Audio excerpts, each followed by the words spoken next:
Dave Chappelle has never, ever backed away from controversy. In fact, he's He the guy who embraces it. he runs towards something controversial. So maybe it's not surprising that during his recent stand-up show in Boston, I believe it was Thursday night, he decided he would wade into the Israel waters and came down pretty squarely on the side of the Palestinians. And he felt that Israel was, I think the word he used, that they were wrong in this particular conflict. Now, this is all coming from reports that were gathered by the Wall Street Journal of people who were inside the show. Remember, Dave Chappelle, very famously now, does not allow people to have cell phones. They are taken away and put in pouches. Sometimes people manage to sneak a phone in.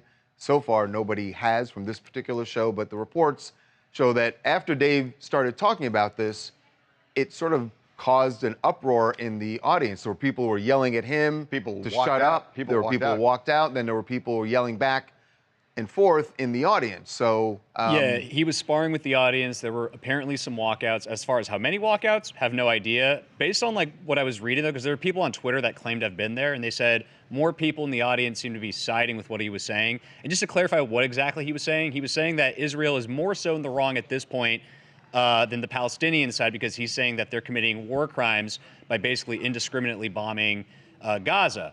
And he's saying that the U.S. is also responsible for aiding and abetting that. And I should just point out, a lot of people actually agree with that sentiment these days, especially at this point in the whole thing. There's two things working against Dave Chappelle, though, in this whole context, or one thing I should say. He has been accused of dabbling with anti-Semitism in the past. So I think if it was coming from more of a neutral party, like this message, it might actually be perhaps more well-received. But remember, in his last big special, when he talked about the transgender controversy, there's a joke in there that kind of flew over people's heads. It was a controversial joke, but it kind of went under the radar. He made a quote-unquote space Jews joke. You can go look that up. And that was interesting on its own. But also with the whole Kanye West thing on SNL, remember that? He was kind of like seemingly sort of defending Kanye a little bit. That was controversial too.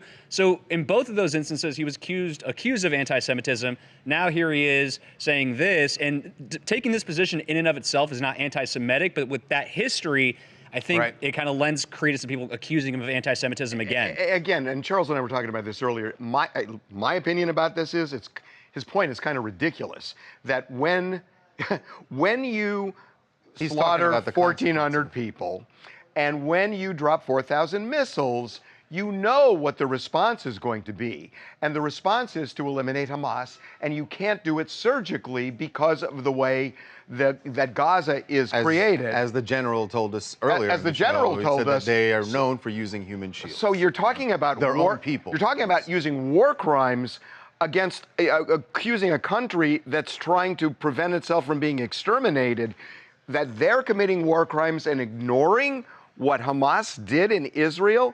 I think, Dave, it's ridiculous. Yeah, I will say the report, though, did say that Dave did condemn he condemned the terrorist Hamas. attack as well. I understand your point, Harvey. Fine. It's complicated. I know what you're saying. I know they're kind of stuck between a rock and a hard place, but people still feel like Israel should try to be more surgical in their whole approach here. And when they figure that out, they should tell Netanyahu, because how do you do that?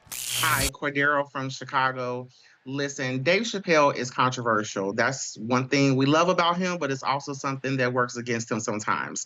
I think, in this particular moment, because we are still in the thick of the war, it probably wasn't a good time to incorporate this in his joke and bring it around for us to try to make some sense of it. So I guess we'll just have to wait and see what comes from it. Yeah. I don't even know if, by the way, he was trying to get to a joke. Maybe he did, but that wasn't part of the report. Yeah, never heard that. Sometimes he's just talking about what's going on in the world.